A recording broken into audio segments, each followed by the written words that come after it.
Okay start बोल. माझ्या गोष्टीचे नाव आहे पिकलेला आंबा. मानसीला तिची शाळा खूप आवडायची. त्याचे कारण तिच्या शाळेसमोर असलेलं आंब्याचं झाड. दरवर्षी त्या झाडाला खूप आंबे यायचे. शाळेतली मुलं येता जाता आंबा खायची. त्या झाडाची विशिष्ट गोष्ट म्हणजे त्या झाडाला कधीच कोणी पिकलेला आंबा आलेला पाहिला नाही. त्या झाडावर येणारे पोपट कैरी खाण्यात दंग असायची. मुलं कैरी खात खेळायची. दर सुट्टीच्या दिवशी मानसी तिच्या आईबरोबर तळावर कपडे धुवायला यायची. तळावर असलेल्या मोठ्या दगडावर आई कपडे धुवायची. मानसी पाण्यात पाय टाकून खेळायची. गावातील माणसे त्यांची गुरे, गाड्या आणि सायकल धुण्यासाठी तळावर यायचे.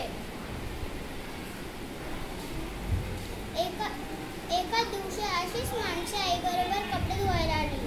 आईचे कपडे धुवून झाल्यावर मानसी आणि तिच्या आईने कपडे वाळत टाकले. एवढ्यात मानसीची नजर शाळेसमोर असलेल्या आंब्याच्या झाडावर पडली. तिला आंब्याच्या झाडावर काहीतरी पिवळे दिसले. ती झाडाजवळ जाऊन बघितलं. तिथे एक पिकलेला आंबा होता. तिच्या डोळ्यासमोरून तो जातच नव्हता. आईचे कपडे धुवून झाल्यावर आईने कपडे घेतले. राहिलेले कपडे मानसीने तिच्या हातात व खांद्यावर घेतले. घरी पोचल्यावर मानसीचे सर्व घरचे जेवले. सर्वजण झोपले. सोफ्यावर बसलेली मानसी अचानक उठली. तिने पायात चप्पल घातली आणि ती शाळेच्या जवळ पोचली. ती शाळेच्या गेटवर चढू लागली, पण गेट तिच्या एवढा नव्हता. तो खूप उंच होता.